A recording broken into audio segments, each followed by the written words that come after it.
We're discussing Srimad Bhagavatam, and we had a lot of discussion on this verse, Gopi's second verse about the Dharma. And we finished Jiva Goswami's Tika and most of Vishwanath's commentaries. Yesterday we were hearing about his analysis of trying to explain how the gopis are able, because the gopis are the purest and deepest lovers of Krishna, and Vishwanath is trying to explain where they're coming from. So they're operating from their intense attachment, surrender, and submission, and love for Krishna. So then their prema, they're prem sarup. We say prem sarup, or Mahabhav Sarupini Radharani. So all the liberated ones, all the liberated premi bhaktas have prem sarup.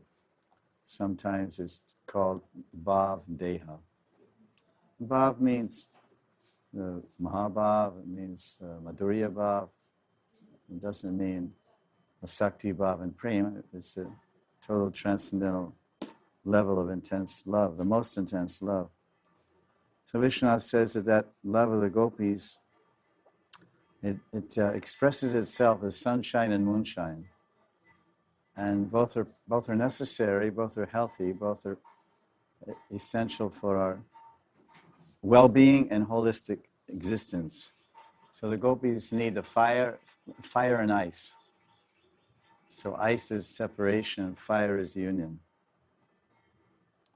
So he says that when they're burning in separation from Krishna, or even apparent separation, then they can somehow, the light of that sunshine of separation illuminates their minds with the Aishvarya, the opulence and grand position of Krishna. And they're able to speak like great philosophers and great Vedantis. Vedanta tattvavidasya tajñanamadvayam. They understand so many things. Of course, another way to look at it is that the gopis are the proof of the Bhagavad Gita. The example came first and the precept came later. First, the gopis showed the example and personification of all the teachings that Krishna was going to give 50 years later on the battle of Kurukshetra. The Kurukshetra battle. Because there he says, actually, if you love me, Tesham saratayuktanam vajratam pritipurvakam dadami buddhiyogam tam yena mam upiyanti te. By love you'll come to me, and by love you'll understand me. That's an interesting point. Because he says, priti bhajan. So priti means love, and whose love is more pretty? Who are more pretty? Who are more pretty than the gopis, and whose love is more priti? Priti sandarbha. So the gopis, they love Krishna the greatest. So Krishna says, if someone loves me, then they become illuminated. That love illuminates them with transcendental knowledge. So love is the greatest illumination. And love of God and love of Krishna gives the complete illumination and revelation of all possible truths and tattvas of the entire existence. The root of all existence is Bhagavan. And they understand, usually teenage lovers, they would never be able to speak all this philosophy. So he's just saying that he's explaining about this sunshine and moonshine is what there came to be, to dance under the moonshine.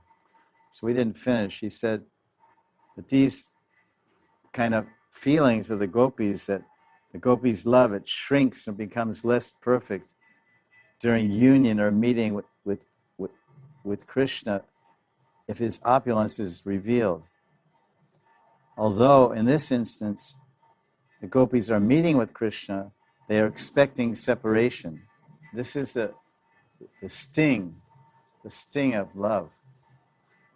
This illegal love, this illicit love, that there's no bondage. Two people are not bound in time and space. But when there's legal marriage, then the man and woman are bound in time and space together. They occupy the same time and space together. But in this Parakiya Bhav, or this Paramar love relationship, Radha and Krishna are bound in time or place, don't know where they're going to meet, and don't know when they're going to meet, and if they are going to meet. The husbands and wives, they always meet at the same time, in the same place, in the same room, in the same flat, in the same street, in the same apartment. So the two are bound in time and space. But in Parakiya Bhav, it's free, it's no limitations, no walls. Where's the griha? There's no griha. There's no. There's a van. We don't even know. From moment to moment, hour to hour, day to day, the gopis. First of all, where is my lover? I don't know. Where will we meet? I don't know. Will we meet? I don't know. That makes excitement, makes adventure, makes anxiety. It stings one. It stings one with the ever-present reality of continual separation from the dearly beloved. And as you know, separation from the beloved is more painful than death. So the gopis feel like they're entering 1,000 subterranean hells. The gopis feel like they're entering 1,000 subterranean hellfires. 1,000 subterranean hellfires when they're separated from Krishna. Can you imagine?